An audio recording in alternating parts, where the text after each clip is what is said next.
In a monumental stride towards educational inclusivity, the Seva Sahyog Foundation is set to host one of the largest science exhibitions, catering specifically to underprivileged students across Mumbai, Navi Mumbai, Palghar district, and various other locations. This groundbreaking initiative aims to bring the wonders of science to those who often lack such opportunities, and on 22nd February, the foundation successfully conducted a science exhibition in Vikhroli, Mumbai. Abhinandan Saha, the esteemed project manager of Seva Sahyog Foundation, engages in a crucial discussion with Sumit Kumar Singh, shedding light on the organization's commitment to providing a platform for exploration and learning for the less fortunate. The science exhibition not only showcases the marvels of science but also fosters a sense of curiosity and excitement among students who may have limited access to such experiences. This endeavor stands as a testament to Seva Sahyog Foundation's dedication to democratizing education and creating a level playing field for all. The conversation between Abhinandan Saha and Sumit Kumar Singh serves as a glimpse into the transformative potential of initiatives that prioritize empowering the youth through knowledge and exposure.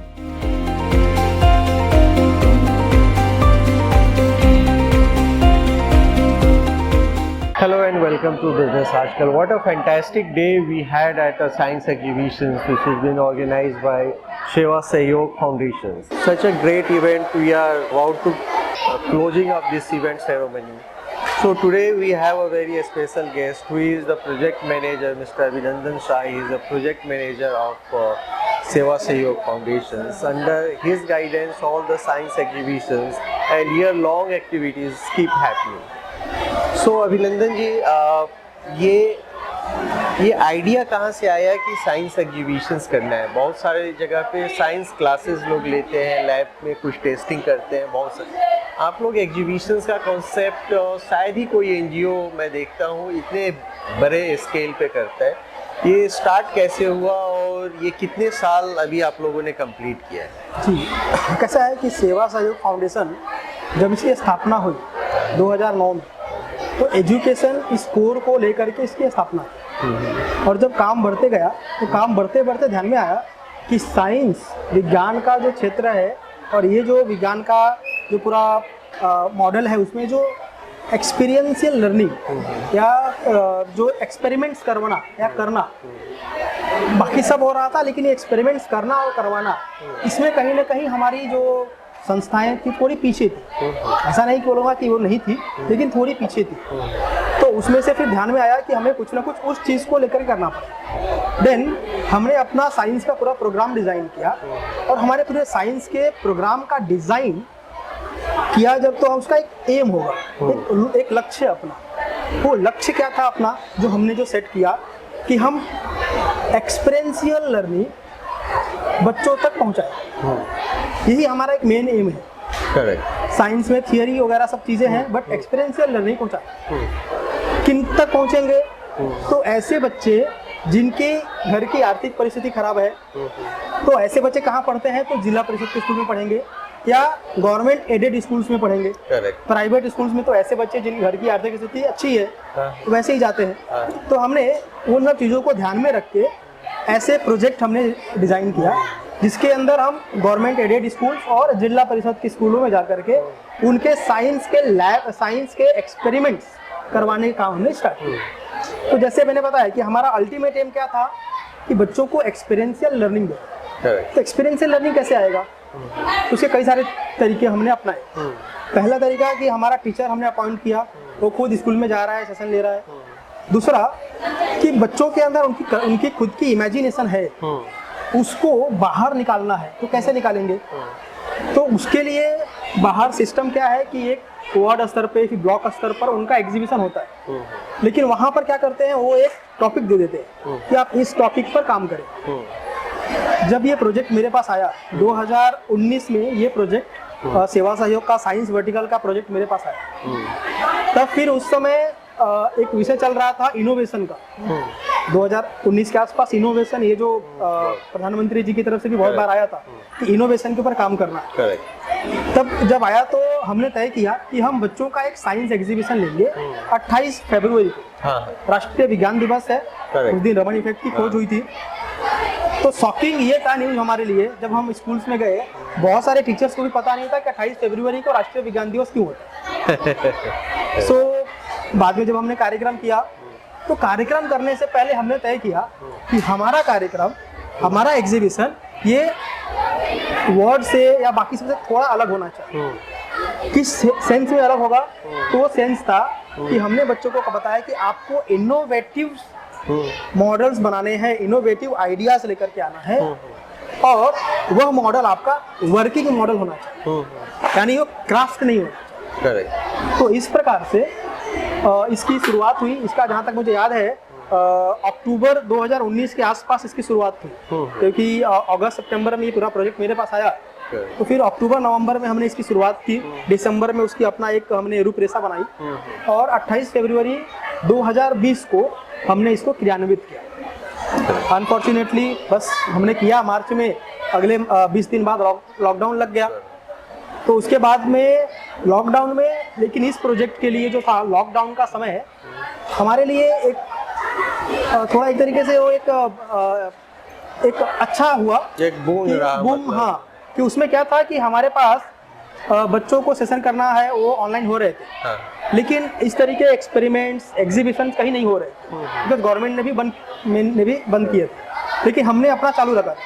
हमने फिर क्या किया, exhibition बड़े न लेकर के छोटे छोटे किए।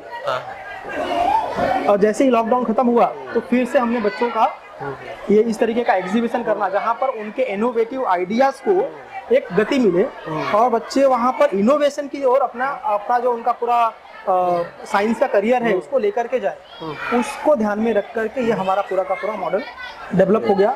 इस समय जब आज हम ये कार्यक्रम कर रहे हैं तो ये हमारा टोटल 7वां कार्यक्रम है। अच्छा। इसके पहले विरार में, फिर भाईंदर में, बोईसर में, मुरबाड़ में, पनवेल में और कांदीवली में। उसके बाद ये 7वां कार्यक्रम अपना यहाँ पर कार्यक्रम हो रहा है, जो इस साल का आखिरी कार्यक्रम होगा। इस लेवल का, इस बड़े स्तर का कार्यक्रम आखिरी है।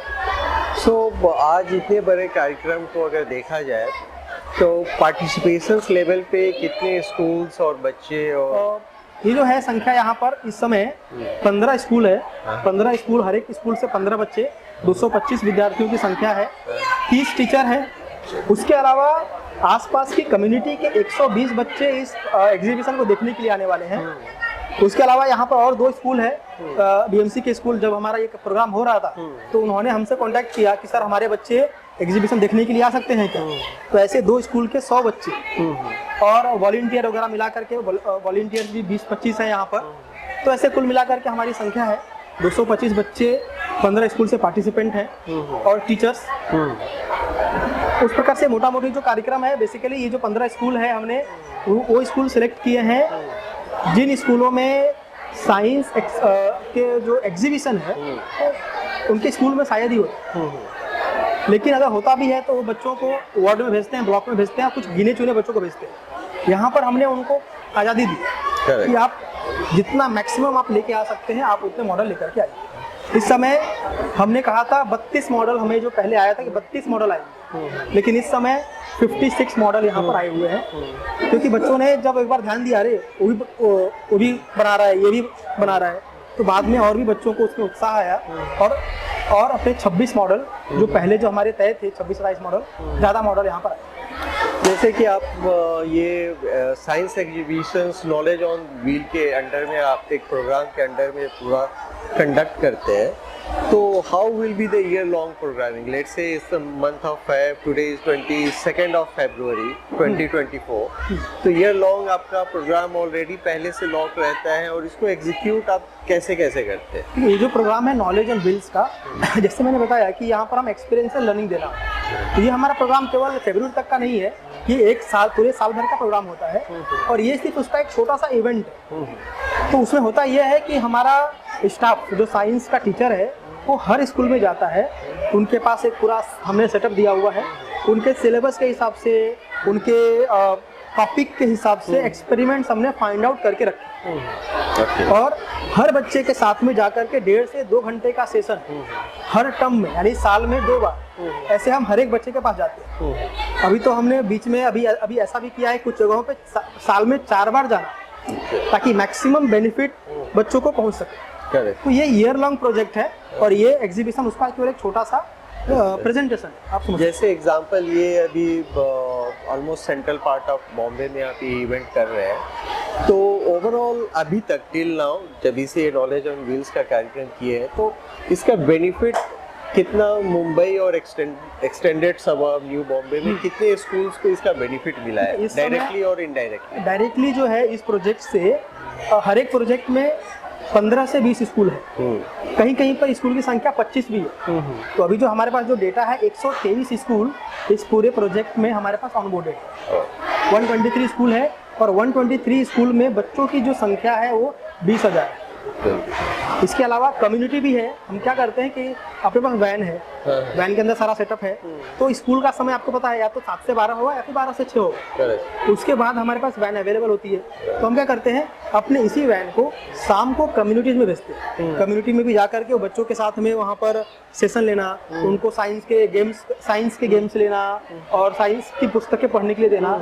ऐसी हमारे पास 90 बस्तियाँ पूरे मुंबई, ठाना, पालघर, रायगढ़ में मिला करके हमारे साथ इस प्रोजेक्ट के साथ में एसोसिएटेड है। तो 120 के ऊपर स्कूल, समथिंग वो 123 है और 90 से ज़्यादा बस्तियाँ ये हमारे प्रोजेक्ट के साथ में, एक सिंगल जो प्रोजेक्ट है KOW का उसके साथ में। अगर ये साल बोला जाए तो ये 3rd और 4th ईयर है आपके? नहीं, वास्तव में हमारा KOW का जो प्रोजेक्ट है सेवा सहयोग में 2015 से शुरू हुआ। 2015 से बीच में 2015 से शुरू हुआ। तब उस समय हमारे पास केवल एक ही वैन हुआ करता था। 17 तक एक ही वैन था। 18 में भी हमारे पास एक पहला वैन गया, दूसरा वैन आया। फिर 19 के बाद ये बढ़ा है और इस समय हमारे पास जैसे मैंने बताया 7 वैन है। तो ये 7 अलग अलग वैन है। शुरुआत 2015 से हुई। अगर मैं पॉलिसी लेवल पे बोलूँ तो गवर्नमेंट या स्टेट गवर्नमेंट्स का बहुत सारे पॉलिसीज आते हैं साइंस को आगे बढ़ाने के लिए, स्टूडेंट्स को के अंदर साइंटिफिक टेम्परामेंट डालने के लिए। चैलेंजेस ऑफ कोर्स आते हैं क्योंकि उनके पास रिसोर्स नहीं होता, फंडिंग नहीं होता, तो they can not maintain the lab and other thing. So अभी आपने एक्सप्लेन किया कि आपका वैन्स अलग अलग जगह पे जाता है, तो क्या आप ऐसा भी है कि कुछ उनके लैब सेटअप्स में भी आप हेल्प करते हैं आपके ऑर्गेनाइजेशंस के थ्रू? या कैसा होता है कि हमारा जब प्रोजेक्ट चलता है तो आपको पता है CSR प्रोजेक्ट है। तो CSR प्रोजेक्ट में आजकल जो अमेंडमेंट होकर के आया है, कोई भी प्रोजेक्ट 3+1 ईयर या 1+3 ईयर, यानी कि जिस साल उसका एग्रीमेंट हुआ उसके अलावा 3 साल, तो मतलब हमें चौथे साल प्रोजेक्ट को कहीं ना कहीं टर्मिनेट करना होता। तो हमारा एक एग्जिट प्लान होता है। एग्जिट प्लान के अंतर्गत क्या होता है कि हमने जिस स्कूल में 4 साल काम किया, 4 साल बच्चों के साथ काम किया, टीचर ट्रेनिंग किया, पूरे स्कूल को वहाँ पर साइंस का जो वातावरण है, एनवायरनमेंट, हमने उसको ग्लो किया। अब जाते समय हमारा एग्जिट प्लान क्या होता है कि हम उस स्कूल में साइंस लैब सेट कर देते हैं। यानी वो science lab physics, chemistry, biology की जो बेसिक जो सब चीज़ें जो नीड होता है वो हम साइंस लैब एस्टैब्लिश करके तब वहाँ पर एग्जिट करते हैं। इस समय हमने 30 के ऊपर साइंस लैब मुंबई, ठाणे और पालघर में मिलाकर किया है। 30 प्लस। उसके अलावा के अलावा एक और प्रोजेक्ट है सेवा सहयोग का, मिनी साइंस सेंटर का, जो उसको मैं ही लीड करता हूँ। और लैब दो तरीके के हैं। एक तो हम महाराष्ट्र में काम करते हैं, तो यहाँ पर उनका एक ही लैब होता है, उसके अंदर केमिस्ट्री, फिजिक्स सब होता है। आउट ऑफ महाराष्ट्र जब हम जाते हैं तो वहाँ पर हमने फिजिक्स को ध्यान में रखते हुए, फिजिक्स और मैथ्स को ध्यान में रखते हुए पूरे देश भर में 400 से ज़्यादा स्कूलों में, सिर्फ इस साल की बात कर रहा हूँ, 400 से ज़्यादा स्कूलों में हमने लैब सेट किया। वहाँ पर हम गवर्नमेंट स्कूल्स, एडेड स्कूल, सब स्कूलों को लेते हैं और वहाँ पर एक 300 स्क्वायर फीट का रनिंग एरिया हो, उतना बड़ा कमरा स्कूल से प्रोवाइड करने के लिए बोलते हैं। और वहाँ पर फिजिक्स के और मैथ्स के 80 मॉडल्स हम वहाँ पर लगा कर देते हैं और टीचर की ट्रेनिंग करते हैं और फिर उस स्कूल को हैंड ओवर करते हैं। बेसिकली वो जो लैब होता है टीचिंग के टीचर्स के लिए होता है। Teacher should use it for teaching their concepts. तो ये भी एक सेवा सहयोग का साइंस लैब का एक अलग प्रोजेक्ट है। सो ये पूरा ओवरऑल आपके कार्यक्रम और इतने सारे इनिशिएटिव को एग्जीक्यूट करने के लिए ऑफ कोर्स मैन पावर चाहिए होते हैं। सो आपके अंडर में कितने लोगों का एक कंट्रीब्यूशंस होता है वर्क पावर ये पूरा इतना ह्यूज लेवल पे एग्जीक्यूट करने के लिए ईयर लॉन्ग? अभी अगर फुल टाइम एम्प्लॉयज़ की बात करें तो कुल समथिंग 35-36 है। उसके अलावा पार्ट टाइम और ऑनरियम बेस पर ऐसे कुल मिलाकर के 50 से ऊपर लोग हैं और भी 15-20 एम्प्लॉय जो पार्ट टाइम है, कुछ हमारे पास ऑनरियम बेस पर हैं। तो ऐसे कुल मिलाकर 50 से 60 का जो ये पूरा एम्प्लॉय है जो मुझे डायरेक्ट रिपोर्ट करता है। और इसको पूरा मेंटेन करने के लिए और भी मेरे पास 7 लोगों की टीम है जो सीधे डायरेक्टली इन सबके साथ में काम करती है। तो ऐसे कुल ये 60 लोगों की टीम हर तरीके से काम करती है। और सेवा सहायक के जो अदर एम्प्लॉयज़ हैं वो भी उसके अंदर उनका भी कंट्रीब्यूशन होता है, उनकी तरफ से भी हमें लीड मिलती है और उनकी तरफ से भी हमें जहाँ पर आवश्यक हो तो सहयोग मिलता है। So as you know, it's like year-long exercise which has been conducted by Seva Sahyog Foundations. Under them, 60+ full-time employee and lot more volunteering them for a lot of initiatives which is being carried forward by the Seva Sahyog Foundations. This is Sumit Kumar Singh saying goodbye. We'll see you in another video. Thank you. Namaste.